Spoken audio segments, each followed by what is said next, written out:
నమస్తే, welcome to Andhraprabha. సౌందర్య తెలుగు తెరపై చెరగని సంతకం. అందం, అభినయం కలబోసిన ఓ అద్భుతం. ఒక తరం మహిళా ప్రేక్షకుల్ని ప్రభావితం చేసిన గొప్ప నటి.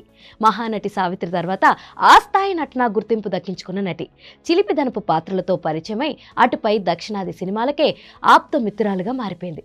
సావిత్రి తర్వాత తిరుగులేని మహిళా అభిమానుల్ని సంపాదించుకున్న ఏకైక నటి. సహజ సౌందర్యం ఆభరణంగా పరిపూర్ణ నటనతో తెలుగు ప్రేక్షకులను అలరించిన నటి. చారడేసి కళ్ళు, గులాబీ చెక్కిళ్ళు, చెక్కు చెదరని చిరునవ్వు, చూడగానే ఆకట్టుకునే నిలువెత్తు రూపం, కలిపేస్తే కనిపించే రూపం సౌందర్య. నాజూకైన అందం, అసాధారణమైన అభినయం, అంతకు మించిన వ్యక్తిత్వం సౌందర్యకు ఆభరణాలు. సిల్వర్ స్క్రీన్పై ఈ అందాల బొమ్మ కనిపించగానే ప్రేక్షకుల హృదయం ఆనందంతో పొంగిపోయేది. ఓ దశలో సౌత్లో నెంబర్ 1 హీరోయిన్గా వెలుగొందింది. సౌందర్య పరిశ్రమకి వచ్చేసరికి ఇక్కడంతా గ్లామర్ నాయకుల హవా నడిచింది. వాళ్లను సైతం పక్కకి నెట్టేసి అనతి కాలంలోనే సౌందర్య బ్రాండ్ వేసేసింది. మనవరాలి పెళ్లి నుంచి శివశంకర్ వరకు తెలుగు తెరపై తనదైన నటనతో వెలిగిపోయింది.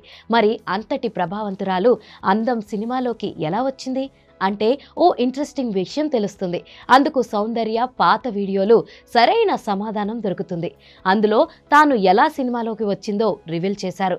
10వ తరగతి పరీక్షలు పూర్తయిన వెంటనే తన తండ్రి షూటింగ్కి వెళ్ళమని చెప్పారట. దీంతో తాను సినిమాల్లోకి వెళ్ళనని ఏడ్చేసింది. కానీ తండ్రి ధైర్యం చెప్పి షూటింగ్ సెట్స్కి తీసుకెళ్లారట. అక్కడ సెట్లో జనాలు, లైట్స్ చూసి కంగారు పడినట్లు చెప్పింది.